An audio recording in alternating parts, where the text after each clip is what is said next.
The following program paid for by Rosenberg Financial Group.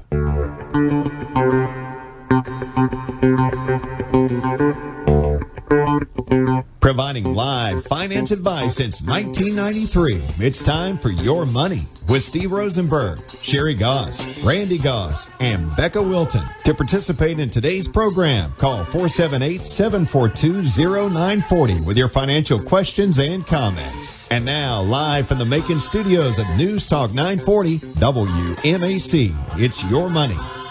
Good morning, Middle Georgia. Sherri Goss and Becca Wilton here to take your phone calls, 478-742-0940.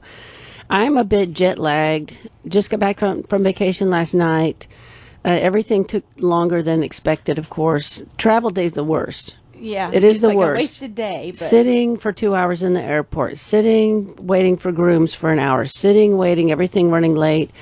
You're just wiped out. But I will tell you, went to Key West because Randy's on this thing of fly fishing. So he spent 2 days out in the ocean on this little boat in the sun all day, balancing on a rocking boat in the waves for 8 hours, fly fishing.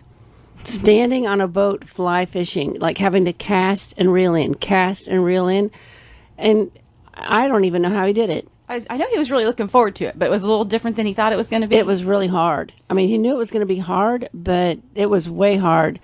And the most interesting thing about Key West, everywhere we went, the whole thing is blown wide open. I mean, there's crowds everywhere. There's lines everywhere. Try to go out for dinner. You're going to wait an hour. Wow. It's packed. Everybody has reservations. Everything is packed. Everybody's out. But the weather was fantastic. And the most interesting thing is because we heard lots of stuff about what Key West is like and, you know, the weird... Little different culture. Yeah, let's strip, you know, like there is one bar where you can go naked and and sit naked in a bar. I mean, yeah, there's... I know. COVID problems there. I wonder if they spray the Bring your own down. Lysol. I don't know how that works. But anyways, so you see stuff like that, but for the main thing, the mainstream, it's people that are retired that are just out enjoying sunshine and renting a golf cart and driving around and going out to dinner or lunch. And we met the most fun people ever. Awesome. Yeah, everywhere we went, everybody wanted to talk about. So the most fun. So Randy was out fishing, so I took myself out to lunch, and I'm sitting at this place, and this guy, the people just come up to you and just sit next to you and just start talking. It's that kind of environment. Mm-hmm. And this guy's like, yeah, I'm making bazillions of dollars because housing down there is $430 a square foot. Holy cow. If you want to buy a house, because we looked at it, because the crowds were so huge. It's like we could buy one of these houses and just rent it out as a rental property for people coming through town. And he's like, yeah, I've got about $3 million worth of properties and the money is just piling up to the ceiling. I said, what do you mean? I said, you're not investing? Like, are you an LLC or an S Corp? And he looked at me. He's like, he didn't know what that was. He's like, I just got piles of money. That's all I know. Yeah, I got piles of money and it's piling up to the ceiling and my drawers in my house are full of money. Oh, my goodness. I said, you need to call me. You need to get with a CPA and you need to figure out what business structure you should be. And then you need to start running payroll and paying taxes so you get Social Security. And then you need to open a SEP IRA. And his face just went blank. Like, what? I don't understand. I said, get a CPA. Right. All those businesses and those rental properties, something could happen and they could come back and sue him and come in there and take all his money out of his house. Well, he's not getting any deductions if he's just getting cash. That's true. He's not running payroll, so he's not paying taxes into Social Security. He's not saving money in a retirement account. He's not doing all the basic things that we would tell people to do who have a business. And he just looked like, he's like, can I get your phone number? It's like, I'm in Georgia. Get someone local.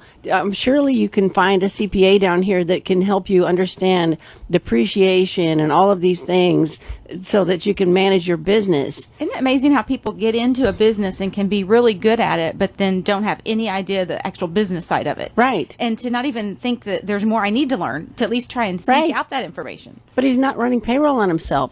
So, I mean, you have to do things right, or Anyways, I just couldn't believe it. And so I gave him my phone number. It's like, no, you need somebody local, though. If he calls me, I'll just tell him to go. I'll find somebody down there for him, because this is, but it's just amazing the amount of money that's flying around.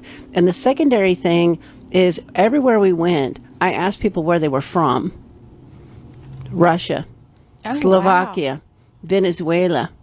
I mean, no one was from the United States. No one that I met that was working, very few people were here legally, because guess what? All the people that are here legally don't work. Well, that's because true. they're getting unemployment. So they call out. And so every restaurant we went to, the people were just freaking out because they were so busy and there's nobody coming to work. Wow. And you can still buy Trump T-shirts down there. 2 stores had Trump T-shirts.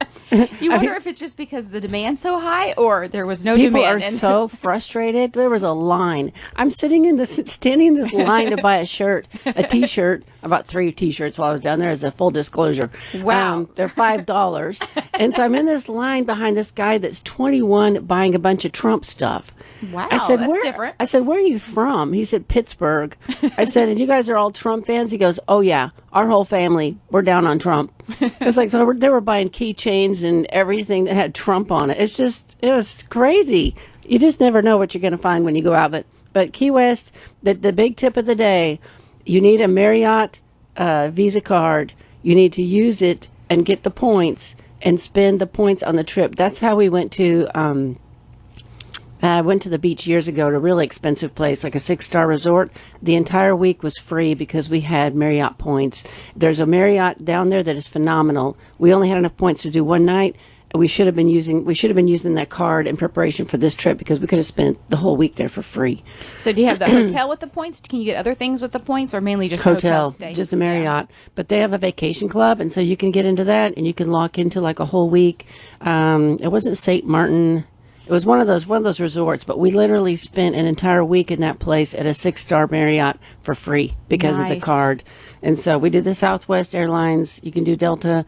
All those things add up. And so if you want to start traveling and you're sitting buying everything on Amazon, make sure you're getting points for what you buy on Amazon, because it pays off huge. My sister and I both have Marriott credit cards. We spend everything on it for the month and just pay it off every month. Right. Save up all those points so when we go visit each other, and yes, we use the points for the hotels.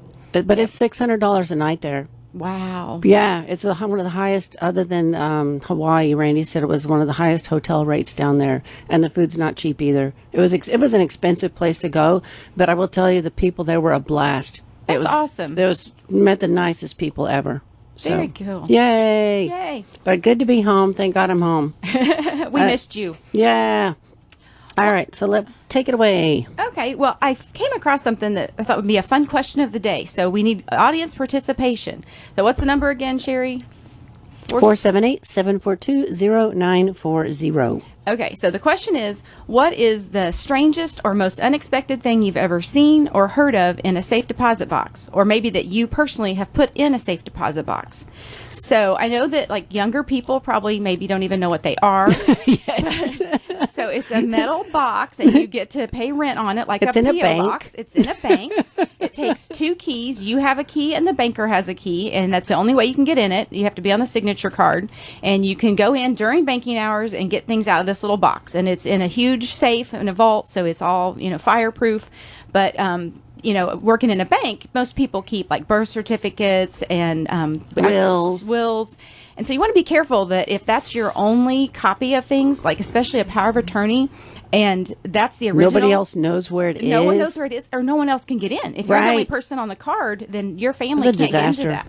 So be really careful that you don't put things in there that, you're the only one that knows it's there. You're the only person that can get to it, and no one else is going to be able to get to it if it's something that is going to be needed, such as a power of attorney or a will. But, speaking of cash, and we're waiting for you guys to call in, let us know what you've seen or heard of. working in a bank, I saw all sorts of crazy things, but I would have this one lady every Friday. She'd come in and she'd have checks from, I think she did like house cleaning or something, and she'd cash her checks at the teller, and then she'd be like, I need to get in the vault. And so we'd walk over there with her. And most people, you open it up and then they take their little box and there's little private rooms they can go into. Well, then some of them just want to talk to you and they just stand there like, oh, I'm just going to be a minute. And you're like, are you sure? And so they just stand in there and they pull it out real quick and they shove things in there.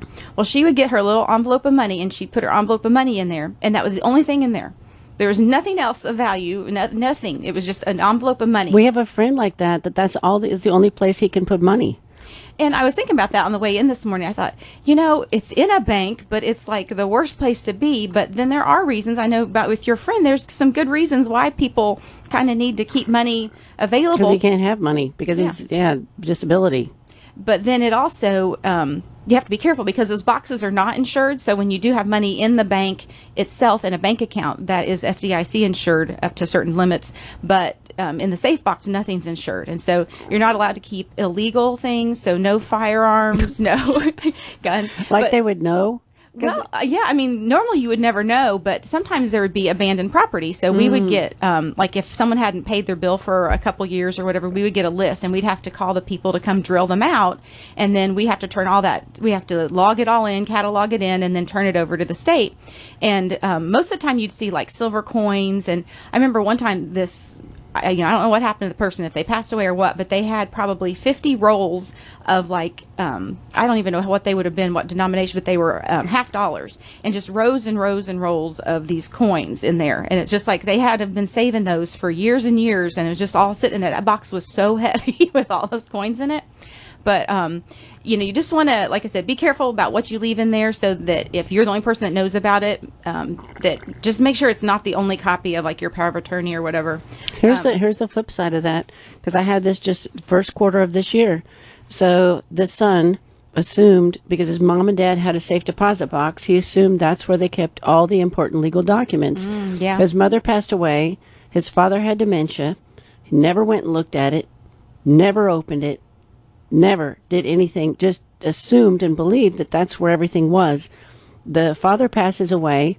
He takes the safe deposit box key with his power of attorney, or actually the will, because he now had access to everything because he was the executor, goes to the bank, opens it. The only thing in it are family photos. Oh, my goodness. That's all that was there. And he just assumed the will was there. Nothing was in there. The will was not in there. He should have looked at this way a long time ago. So if you are a power of attorney or you're an executor on an estate, you need to look at the stuff right now. You need to see exactly where it is. In fact, you might want to just take possession of it, or maybe even scan it and put it on a thumb drive like we carry. Brandy and I both have encrypted thumb drives. Our powers of attorney, our wills, our advance directives, our insurance policies, every single thing that is important to us that we would have to have access to is on an encrypted thumb drive that I carry in my purse everywhere I go. So if something happened to me, our son could get into it. He knows where our stuff is too. We have a fireproof safe. But just, you need to communicate. The problem is people don't communicate about where things are, what the plan is, because no one wants to bring this stuff up because it's morbid and depressing, and I get all of that. But you have to understand how things are going to flow when somebody gets sick or dies, so that you can step in and help them. Otherwise, you're powerless. You can't do anything. It's a disaster. Yeah. I mean, if there's a will and you spent all your time and effort putting this will together and, explaining how you want things played out, and then no one can find it, then there's no point in doing the will. Right. Wow. Anywho, that was a good question. All right. So I don't have a safe deposit box, just in case our son's listening. Yeah, I don't either. Earlier this week, I had someone ask about the child tax credit program. Mm-hmm. And so, we've been talking about it a little bit with the whole American Rescue Plan that was passed back in March. But they're expecting to provide additional funds to about 39 million households. And so they're really hoping that it'll reduce, child poverty overall. But instead of it being the $2,000 credit that is normally, that has been given out since 2017, it's going to go up to $3,000 or $3,600 depending on the child's age. So families, and so normally you would have to wait until, next year during tax season to get this refund. But they want to put money in people's hands now. So starting July 15th. So that you can vote for Joe Biden. Vote for Joe. So we can stimulate the economy by just giving people more money. So they're going to start July 15th. If you already have direct deposit set up, then it'll go through that way. If your child is under 6, you're going to get $300 a month. If they're over 6, you're going to get $250 a month. And then since it's only for the 6 months of the year, you're going to get the other half back in your tax refund next spring. So what's the qualifying income amount? It's $75,000 for individual, $112 for head of household, and $150 for married. So it follows a little bit like the stimulus checks, but there is a phase out with it. So if you got the stimulus checks, chances are you'll probably get this, but it's a little bit different than when you qualify for it on your regular tax return. But starting July 15th, look for that money. And then the 80% should already have it set up with direct deposit, and the other 20% should get a check or a debit card. And they have a website where you can go and you can opt out of the payments. So I'm assuming that means you opt out and you get to claim it all in your tax refund, not that you opt out and don't want the money, because I can't imagine too many people that don't want the money. But we have someone that we know that she had trouble getting her tax refund back because of TurboTax, and it sent it to an old bank account. And so we encouraged her to go online and make sure that she stops it, because it would be better for her to get it in the spring next year than to try and fight with the person's bank account that it went to. So they're hoping that down the road they'll change the website where you can actually go in and update your bank information, but I don't think they've got it quite yet there. Crazy. Yes, but the old Joe, we just love all the programs he's got for everybody, right? Just throwing money around like a wild man. So this Fidelity, allowing children's accounts. What do you think about this? To me, this seems like a good thing that parents could open an account for a minor child and get them interested in investing. To me, it seems like a real positive thing for 13 to 17-year-olds. There's teenagers whose parents or guardians also invest with Fidelity. And it includes ways to save and deposit money, a debit card, investing capabilities, and everything can be done on a mobile app. Yeah, I think it's a great idea. The parent already has to have a Fidelity account, so they're already into investing somewhat. And 13 to 17, that's a great age to get kids interested in investing. And, there's going to be some that could care less, and, you just don't mess with those kids. But the ones that really do want to learn, like you're saying, the app that you can download has a lot of educational pieces for the kids to go in and learn. It's like a youth learning center, so they can learn more about it. But and then the account, actually, when they turn 18, it turns into their own account. They just sign new papers, but they don't have to get a different account. So I know we've had checking accounts for our kids when they were about 15 or 16, so they could start buying gas or whatever and get the debit card. So they could use a debit card with this. I feel like if I was having my kids do this, it'd be more of the investing side. Right. I really wouldn't want them to think of it as a bank account. Me too. But I'd probably still have a separate bank account. But it sounded like a great idea, because there are some kids out there that really are interested in this kind of stuff earlier, and and then your parents can still have access to the account where they can see what you're doing and get the statements. So I think the way to do this, the best thing would be to ask the kids, what are they most interested in? What brands do they really like? And I've had parents do this with their kids, and their kids really like Nike, for example, or they have a certain company that they like spending money at, or there's a certain restaurant or certain place where they can understand and then start connecting what they see with the company on, like, just even Yahoo Finance, and just going in and teaching them just the very basics about what to look at as far as investing in a stock and looking at trends, and then getting them into something like this where I think they would be really financially engaged. I think it could be really, really fun for a family. Yeah, I think, like you said, to have a company that's something that they're interested in, even if it's like, their favorite brand of tennis shoes or clothes or makeup. Or gaming, something like that, that they already are interested in. It'll make it more interesting. And that they see all their friends using or buying or something. I think that'd be really fun. And then the other piece is, if this kid is working in some job where they have W-2 income, you can fund a Roth for them up to whatever the W-2 income they have was for the year. And they don't have to fund it themselves. The parent can actually fund it. And then you can have the money growing tax-free for the rest of their lives, unless somebody changes that law. But anyways, that would be my preference, is especially if they're 16 and they're working a part-time job and they have a W-2. Yeah, have it as a Roth, and that way the kid knows, too, that it's a long-term savings. This isn't just a churn and burn and you can get the money out next week. Yeah. Yeah, I would want it to be like that. That would be, to me, that is really awesome. But there's a bunch of other companies that are like trying to get people on the hook as far as getting their kids. Fun for like a grandparent too. Some of the grandparents that maybe have more time and are really into the stock market to spend some time with their grandkids and teach them about that. That might be a good bonding experience. I think that's really fun, a really fun idea. So the New York Times is testing kid-friendly digital subscriptions.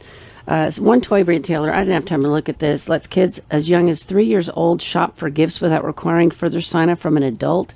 Did you see that? I read that. I didn't like that. I don't like that at all. I don't want some 3-year-old buying stuff. No, you've heard of back when they first came out with everybody was buying the App Store and the kids would accidentally get on there and their parents would be signed in on something and buy like a case of $1,000. Well, they'd have $1,000 rained up in if you bought extra coins or something, for your game, and these kids would just keep buying it because their parents were signed in on their phone already. Yes. So you want to be careful with that. I don't think I trust my 3-year-old to buy anything. But yeah, investing, and there's so many free resources online now. And Fidelity, I went to the site, I looked at it. They have it's a huge thing that you can go through with your kid and teach them all sorts of stuff right on the website. So I thought that was pretty fun. Yeah, I think that'd be awesome. Oh, I found this article about spending your child's inheritance. Yeah.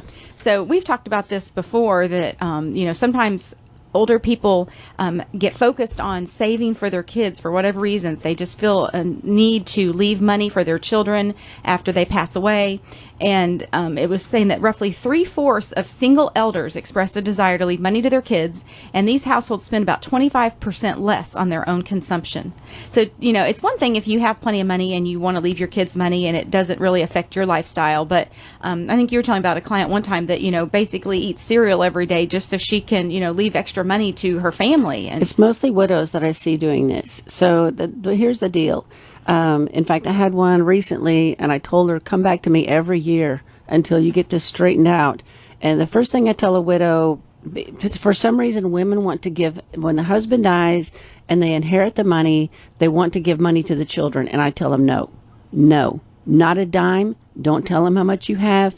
You need to look at your budget. Get used to paying the bills yourself, because most of them are not used to running the household. The husband, traditionally, I still see this all the time, the husband traditionally pays all the bills and understands all the finances and the money and the investments, and all of a sudden the wife has all of this pile of stuff, and it's hard to get their brain around it. And so, take a year, and let's just see how this goes. Let's grow your money. Let's secure your future. Let's make sure that you have money for emergencies. What if you need to replace a roof? All this, don't give away anything, at least a year. So I don't know. I don't see that many, I haven't really seen that many people that want to give the money to their kids, except for widows. I find it really odd, because that is the last thing I would do. I've thought about it a lot because of Randy when he went through all of his health problems, and our kids expecting money because they know that we've saved money and they know that we've invested in things and all of that. We've actually questioned how much we're going to actually leave them. They're probably not listening to the show right now, but we've literally had conversations about how money can ruin people. Absolutely. And inheriting too much money can ruin people. And so it's a hard thing. You really need to get a third party involved in advising you in how you really want things to go. And that kind of with the trust too, if there is a situation where you have, so much that you want to leave to the kids, but you want to leave to the grandkids too, because a lot of people just let the money flow through their kids and assume they'll give it to the grandkids or hope they do. And sometimes the parents save every penny of it and give it to their, kids someday. But sometimes those parents blow through all that money and your grandkids don't see it. And, sometimes you're not happy with your child and their life choices and you like your grandkids better. I saw an instance I've seen that where a lady didn't really want her daughter because she wasn't responsible, and she wanted to make sure her grandson, who was only like 11, had enough money for college. And she's like, I'd much rather him get my money than my daughter right now. And so, sometimes getting a trust so you can specifically have it laid out and how the money's going to go. And like you said, or if you have some that you want to go to a charity or different family members. And you can set it up in your will so that the money drips out over time from the trust. Yeah. So I had a couple of guys come to me, their mother died, and there were 3 children, and one of the children, the sister, was an alcoholic and a drug addict, and so the parent didn't want her to get any money directly. So she created in the will, she created a trust and made the 2 brothers co-trustees over the sister. And so the 2 brothers got their third, and the sister's third went into a bank account. And they were told, and it was specific instructions in the will that she would get like 4% a year, that for specific needs, housing, clothing, food, rent, whatever. It was all like really detailed. And they were both pretty stressed out about it because they were sitting there having to make these decisions. It's really hard. Yeah, and then I'm sure the sister was not happy about the situation. No, and they got their money, and then they're in charge of hers. Yeah. It's really rough, but there's family situations that are just really tough. Well, and you think about, like you're saying, that who you want it to go to, but also think about what you're doing to that person. And like those 2 sons, it could really put a split between that family if they're all stressed out about having to deal that money out to their daughter or to their sister.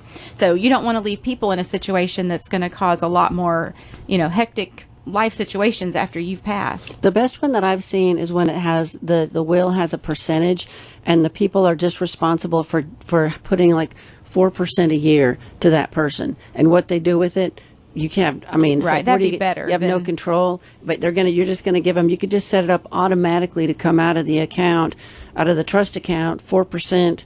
Like on a monthly basis, and just have it go right into their, if they have a bank account, hopefully, just do it like that. And so they're taken out of the picture of having to be in this decision making. Right. That way they're not trying to decide if it's a good, if it fits in the housing or whatever category it fits into. That's just rough.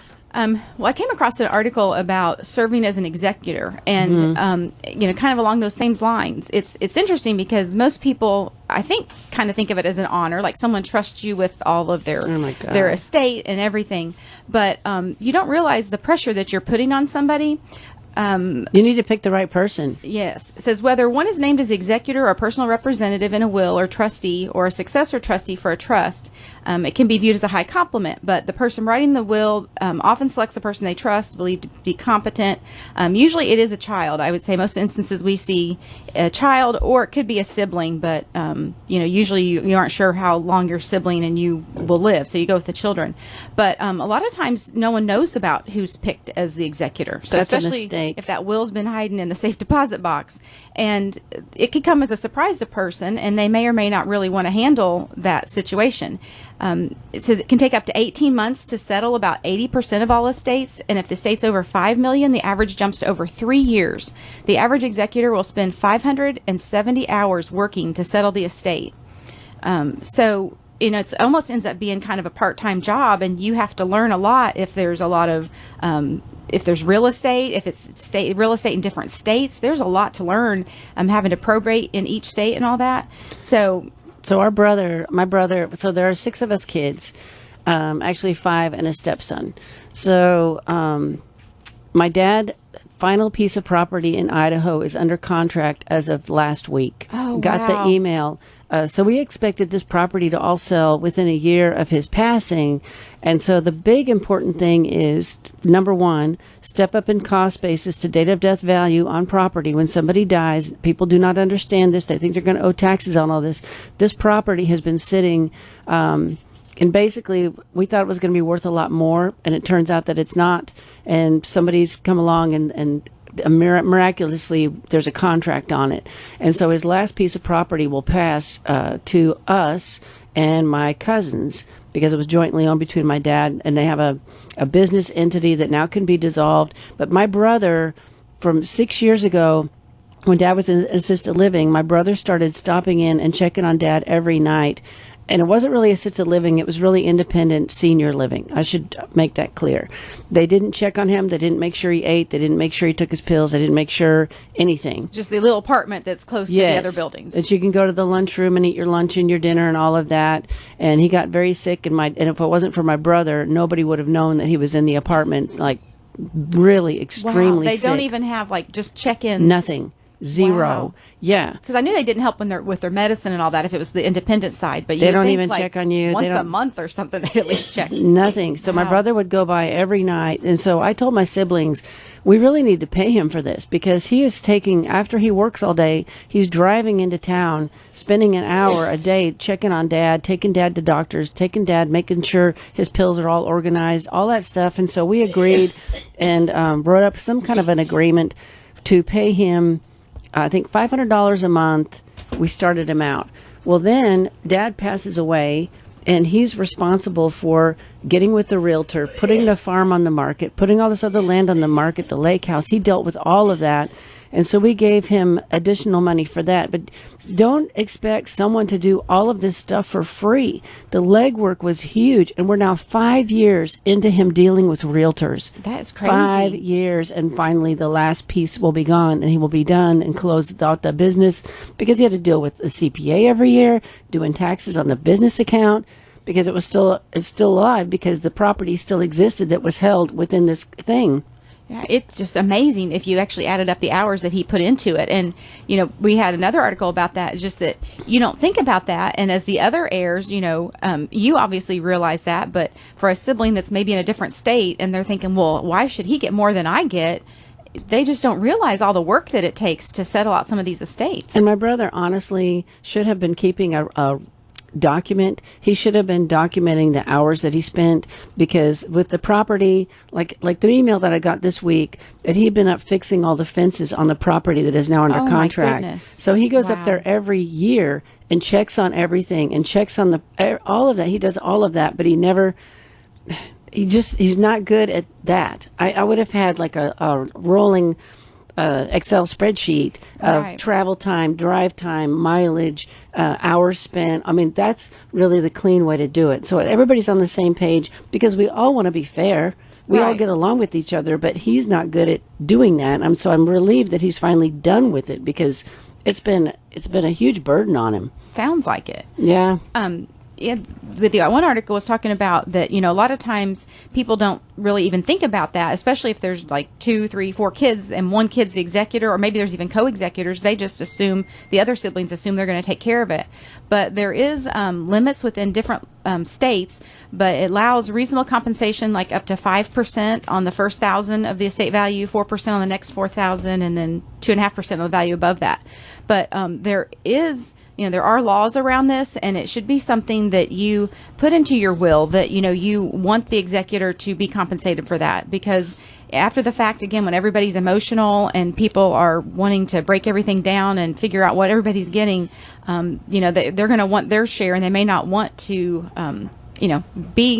let that executor be compensated. And so, it's just something to think about because it is a lot of effort in some cases. In some cases, it's not. It's fairly straightforward. And if there's only 1 or 2 siblings, it may not be that big a deal. But like Sherri was saying, with 6 siblings and one person that's doing all the work. Well, then it's a partnership, and so our cousins are involved. Wow. So I have 4 cousins from the uncle. That it was my dad and his brother that formed this partnership back when they were farming together. So all the land is in a partnership. Everything falls through this thing, and then you got the flow through with the taxes and every year you got to file taxes on it. It's just like, my gosh. So all 10 of these people are expecting a split somewhat, and then the one brother's been doing all the work. Yes. And is it, is everybody going to vote that it's okay to give him more money, or is he even going to be willing to step up and He's ask paying for it? himself. He's Well, paying good, himself good. out of the partnership. Yeah, he discloses that every year.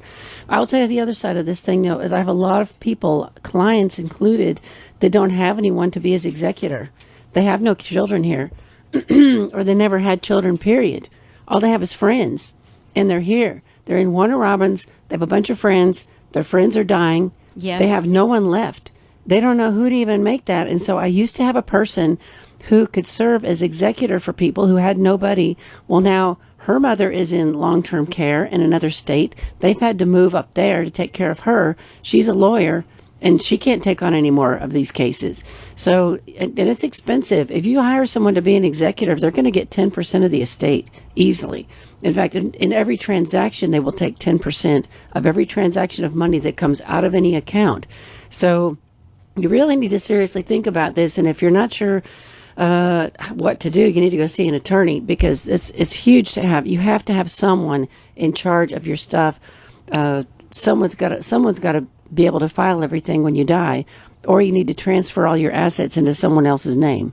I mean, there's only two options. It's kind of like with a trust as well. Some people that, want to put their money into a trust and they don't have any children to be their trustee, they don't know what to do. And, with a trust, you can sometimes have a bank, you can pay someone through a bank to do that. But we it's have a call. expensive. Yes. Good morning. You're on the air with Sherri and Becca. How can we help you? Good morning, you two young ladies. Y'all do an excellent job every Saturday morning. This is Robin Jackson from Perry, Georgia. All right. Just say that you all do an excellent job every week. Thank you. I appreciate that. And just want to let you, one thing that you all should emphasize, especially to the homeless, if they are 62 years old or older, and they probably can get Social Security if someone filed for them, they go back to Social Security place. And also, there's nobody working at Social Security. You can't go by and see anybody. They're still at home. They're not even open. They're not open.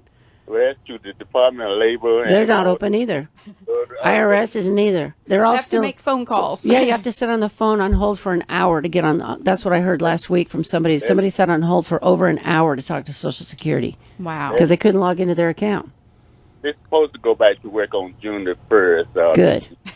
But you're right. As far as they want to cut the unemployment for the people, which I guess may not be a bad idea because some are getting that $300 extra. But here in the state of Georgia, I don't know if that's... Yes, they are. But, that's why they're not going to work. Well, that's true, too. But some of them legitimately need that money. So right. You don't want to cut them out as far as that $300 extra because really they are in need of it. But then I want to say about that stimulus package. If you did not get your $1,400 and you over the age of 18 and as far as make less than $75,000, it's not too late to file for their refund back. So let folks know that only the filing deadline applies to the ones who owe taxes. But you can always file those, even some of the homeless, if they just file an income tax paper. The only thing they have to do is just put on the back side on the recovery that $1,400, their name and whatever address they wanted to go to, maybe a post office box or whatever, and they can still recover that $1,400. And one brighter news on this week, as far as down in the city of Perry, they are having a fair there. So we want all you all to come down there to enjoy yourself here in Perry, Georgia, and with the fair that's going on. It'll be going on through Labor Day. So thank you. Have time to come down, see you in Perry. And excellent. Again, that you all have a great day and have a fun time at the fair. Thank you. Very good. Thank you so much for calling. So, yeah, it's just very important that people understand. So you wonder how homeless people are getting any of this money. Well, the shelters are helping everyone file.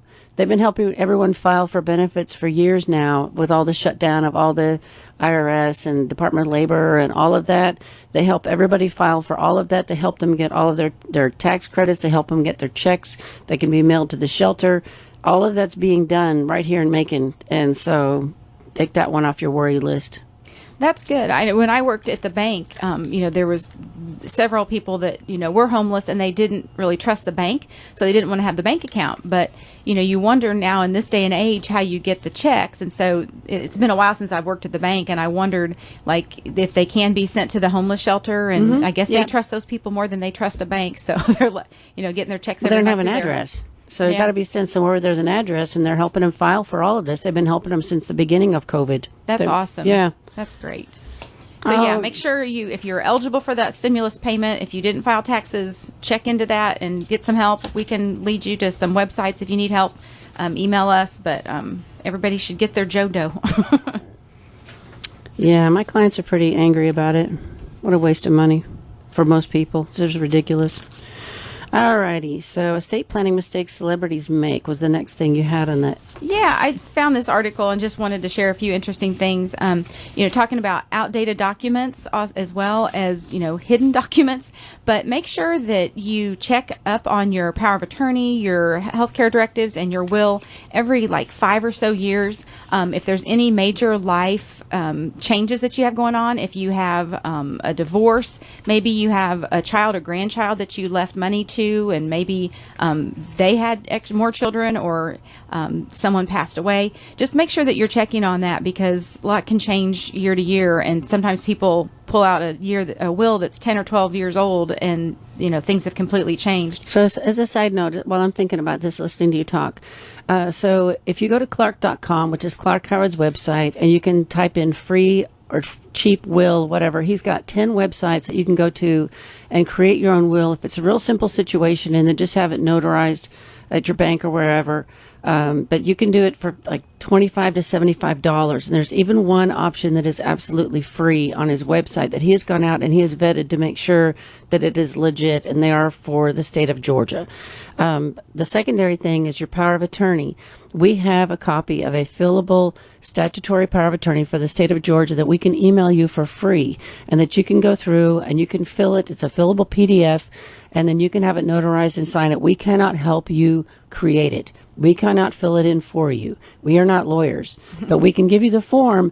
And if it's a really simple situation, you can do it yourself. And so just email me, Sherri, Sherri, at rfmoney.com, and I can email you the statutory power of attorney, which changed forms on July 1st of 2017. They completely changed it because of elder fraud and abuse. And we've talked about it before, but if you have an old power of attorney and you need to update it, please get it done. The other secondary thing is if you have a power of attorney and you have investment accounts, you need to send that power of attorney to your financial advisor and have them attach it to every account you have, so to make sure that it's still legit and that they can even use it. Because back in the day, we would just put it in the file folder, and when something happened, someone had dementia, someone was disabled, injured, all of a sudden the power of attorney had to spring into effect because you're incapacitated. We used to keep it in the file, and at that point in time, we would submit it to our home office, Royal Alliance. Well, now we are submitting everything now, while it's before you even need to use it, because we want it on file and we want it to be accepted and attached to your account in the event that something happens to you.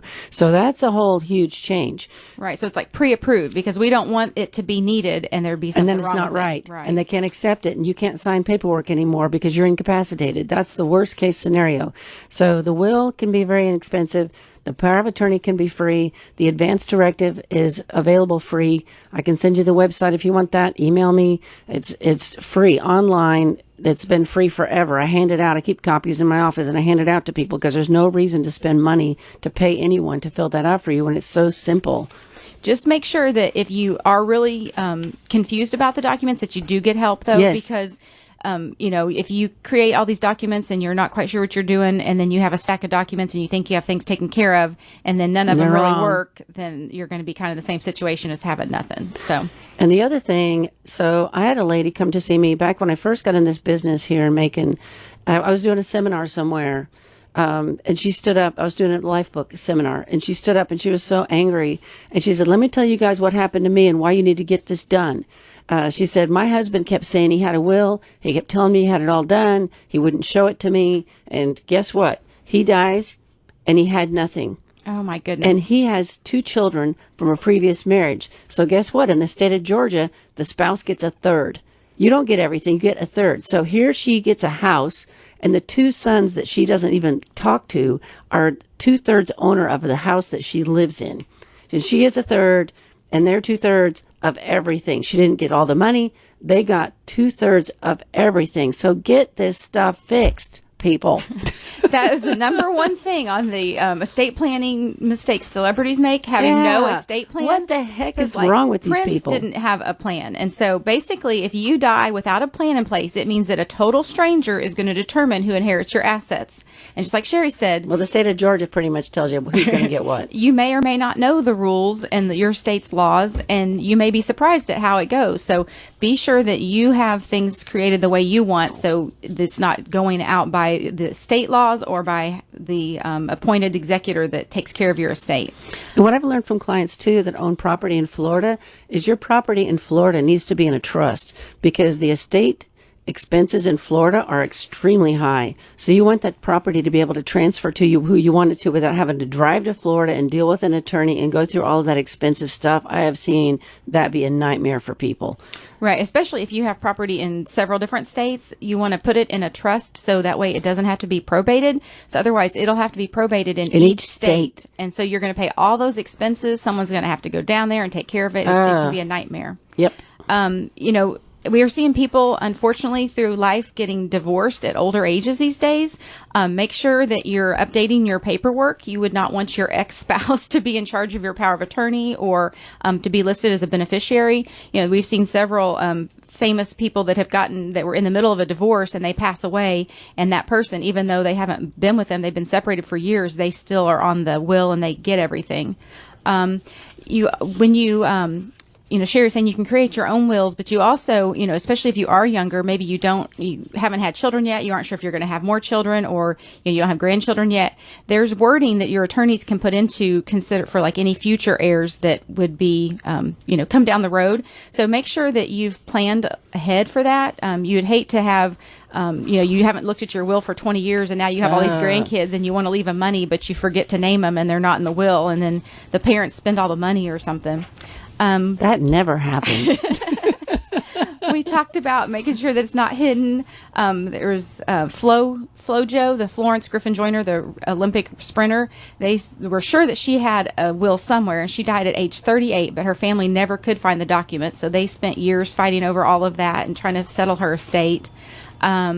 Not putting promises in writing. Sometimes people, especially as they get older, I promise you can have my little sports car or whatever, and you just tell the person that. But just because you said it and and you pass away, that person can't come and say, "Well, they really told me." You got to make sure that it's in writing. And trust, making sure that if you do create a trust, that it's fully funded. Sometimes it can be funded at the will, but you want to make sure that you've taken care of all of that ahead of time, because if you have a trust and there's nothing in it, it's pretty pointless. It's just crazy. It's crazy that these rich people didn't have an attorney that looked out for them. I don't understand how this happens. It's just bizarre to me. You get $500 million in assets, and you can't spend $1,000 on an attorney. Well, and you think about some of our documents. clients that have, a couple $100,000, and they're really worried about what happens to it. I mean, Right. I'm worried about any of my money, where it goes and who gets it. And if I had that kind of money, I'd want to make sure everything was spelled out. It's just really weird. And then you got multiple marriages, multiple children, stepchildren, and everybody's in there fighting over and getting attorneys and fighting over what they believe is their fair share. You don't want anybody going through that. My dad had it so nailed down. My dad had his obituary written out ahead of time. He had everything laid out. Everybody knew exactly how everything was going to go. And it was so simple because he'd already pre-planned and prepaid for his funeral. We were all able to just come together as a family and just celebrate his life and have a really positive ceremony, which I did for the family because I like that kind of stuff. And I don't know, you just really take a lot of burdens off of people if you really just get your stuff in order. It's just huge, the difference it makes. And entire families are ripped apart by this stuff. I was going to say, this may be a little harsh, but I feel like it's very selfish to not take care of those things. And a lot of people, like we've talked about, don't want to deal with death, don't want to talk about death, but everybody's going to die. Everybody will die. So, like Sherri said, don't you want things taken care of the way you want it? If you want to be cremated or buried, you want a certain song played at your funeral. But the stress and the pressures, and like Sherri said, the families that get ripped apart because of it. I mean, we see that every week. We see people that have gone to court. I mean, your sister, you've loved your sister your whole life, and now you're in court and you don't even talk to her anymore because you guys are fighting over an estate. Which is why we don't speak to Randy's family that lives in North Georgia. We don't deal with any of them because they're a bunch of crooks. Sorry if you're listening. I mean, but they ripped off the parents when they had dementia, and then it came out later, and it was a total disaster. And so our family shrank from getting together with 50 people for Easter down to like 4. Wow. Because of that, because of how rotten things went. It's just, you need transparency, but you also need once people get older, whoever your executor is needs to be involved and engaged in what you're doing and where your money is, and making sure that they keep it safe. Like my dad. So my brother was executor and power of attorney for my dad. My dad's living in this independent living facility, so my brother checks on him every day.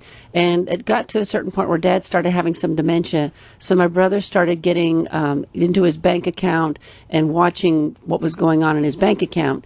And he started noticing my dad was writing checks for like $5,000 and $10,000. Oh, goodness. So he goes, and guess who he was writing checks to? The ex-wife that kicked him out of his own house. Oh, my goodness. She was extremely manipulative, and she would show up at this independent living place. She knew he had dementia, and after him paying for everything for her and buying a house for her to live in and buying her a car and buying everything that she had, and he was paying her $500 a week when they were living together to clean the house. Oh, my goodness. And paying her daughter, too. Wow. He was writing them all these checks. Nobody knew about all of this because he had made a lot of money and he'd saved a lot of money, so no one was really worried about it. Well, she was showing up at the independent living nursing whatever, quasi whatever, not a nursing home, but it was, you know what I'm talking about. Yeah. She was showing up there with sob stories of, oh, my taxes are due and I don't have enough money. And so Dad would just get his checkbook out and write her $5,000-$10,000 checks. Wow. And my brother finally intervened and took it over and told Dad, no, you can't have the checkbook anymore because you're just giving her money. She's just using you. She is scamming you. And Dad got really upset about it, of course, because he felt like my brother was trying to steal his money then, and when he was trying to, so we were all involved in this. But thank God for my brother finding out about it, or Dad could have just thrown all of his money out the window, and none of us would have known where it went. Yeah, with my in-laws, we had some situations like that. There was a couple of family members that were kind of estranged from the family, but they would call, and they would call on the home phone line to, you know, the in-laws, and they would just tell them their whole sob story. And so they would send them checks occasionally, and they usually would come and they'd say, well, you know, such and such called, and they're really struggling with this, and they would tell us about it, and then they got to the point where all the money was in the trust, and they were like, what do you think we should do? And we're like, you know, they're adults. They need to take care of themselves. It's not your responsibility. But they would get upset with us when we would try and, you know, tell them, you might need this money someday for your own care. You need to be careful and protective of your own money. But people, yeah, like that lady, she knew he was in a weak state and she was taking full advantage of it. That was It's terrible. horrible. She was rotten. In fact, that's why she married him. I mean, she was rotten from day one. I couldn't believe Dad got suckered into her. He'd had two. My mom died when I was in the third grade, and my dad married two rotten women that took advantage of him their entire lives. That's just horrible. I know. It's like you sit and watch this, and it's like, how is this possible that such a good guy? And he even called me one day about getting a divorce, but he didn't believe it was biblical. I'm like, I really don't even care what you think. I think you need to lose this loser. I mean, she's using you. She totally abused and used him, and then it turned right around after she died, after he took care of her and she died, turned right around within a year and married another one, just like it. Wow. God, that's hard to watch. That is so hard to watch. And he was such a good guy. Well, it seems like the nice people are the ones that get taken advantage of because they have a big heart and they're willing to help. And yeah. Anyways, don't do any of these things we just talked about. Well, let's talk about one of our favorite subjects about the hiring issues going on. Oh, my gosh. You found this cool article about all the automations and all the machines taking over. So in Key West, the people, like I mentioned before, the only people that are working are people that own a business or people that are here illegally because they can't get on the unemployment and they can't get stimulus checks and stuff. And so everywhere we went, it was like Romanians, Russians, Slovakians, Venezuelans. I mean, It's like being on a cruise. Right. And all like really hardworking, nice people. Well, I've been waiting for this to happen, but it says from warehouses to oil fields, artificial intelligence, robots, and advanced software are leaving a mark. The United States today is producing roughly the same amount of goods and services as before the pandemic, but with 8.2 million fewer workers. So what are you going to do? It's forcing executives to innovate, often by accelerating the introduction of industrial robots, advanced software, artificial intelligence that reduces their dependence on workers who might get sick. So one of the first places I've seen this showing up locally is self-checkout. Walmart Kroger, everybody has scan and go. Yep. That's going to be huge. In fact, I've heard they're all going to implement it 100%, and you're not going to have anybody checking out your groceries anymore. You're going to be doing it yourself. Even the Dollar General had a little station where you could check yourself out. Yeah, and they have cameras. And so instead of having people standing there scanning your stuff, they have a camera that watches you. And if you get ripped, if you try to rip them off and throw something in your bag without scanning it, their alarm goes off. And someone then comes over and sees you and says, "Hey, you are trying to steal from us. So let's fix that right now." But that's just one little place. Another person that I saw, a client of mine, has a friend who owns a restaurant, and she says they've let go of all their cooks. And I said, "Well, who's preparing the food?" She goes, "Anybody can cook anything now because we have these, it's like, I never can think of the word of this thing." She said, "You literally go over to the machine and you push in. If they want a steak, you hit steak, medium, and you put it on a plate, and it goes through this machine, and the machine cooks it to the level it's supposed to cook it, and then you go and you serve it." Wow, like a little oven's like an easy bake oven that you can set. It's like a rolling thing. It's like a rolling thing that the food all goes on, and so anybody can cook now without having a cook. Wow. So, and everything's going to be pre-processed. Things are going to get more. Gosh, we're almost done. How is that possible? Well, I think that we would have seen all this come down the road, but I think with last year, everybody losing their job and people having, being in a panic and having to come up with solutions, I think we've seen this a lot faster than we would have. But yeah, I found another article talking about in hotels, they, come in and they do all the cleaning, the robots do the cleaning. Oh yeah. So we were in a hotel for a week, and guess what? They don't clean. Right. Once you stayed there, no one will come in your room. They don't come in your room at all. They don't give you a towel. You have to go out and get it off the cart yourself if you want something, and they only clean once you check out. And so the staffing has to be a fourth of what it normally would have been. There was one girl that did our entire floor every day because she didn't have to do she only did the rooms where the people were leaving. Because the rest of us were just go get your own towel and water and soap or whatever you need off the cart. I mean, it made total sense to me. So they were booked solid. They were booked solid, and they're not paying for as many people. And so you're going to start seeing this show up everywhere. But the one that amazed me was the autonomous forklift. Oh, yeah, I saw that. I'm like, and it said that they had better safety records than the people driving it. But I thought about it. I was like, I drink a lot of water and I use the bathroom. Could you imagine if there was no bathroom breaks, no one ever called in sick, no one ever needed to go to lunch? It'd be great to have machines do everything. So this is pushing it. So yeah, you're going to see more and more autonomous, more and more drive-through, more and more do-it-yourself, more and more pour your own cup of coffee. But anyways, and I don't understand how the chicken processors have computers to debone a chicken. I would like to see a video of that. That's pretty fascinating. I don't understand it. It's like that's a lot of work, deboning a chicken. But anyways, there's a lot of change coming. But if you have family members that are in a position where they can't get employed, they've got to check out Central Georgia Tech. Call and talk to a career counselor about getting into a career field that is the education is absolutely free for 17 career fields. Get it done so you can get back out there and get to work and make some money. Go to work. Yay. Have a great weekend.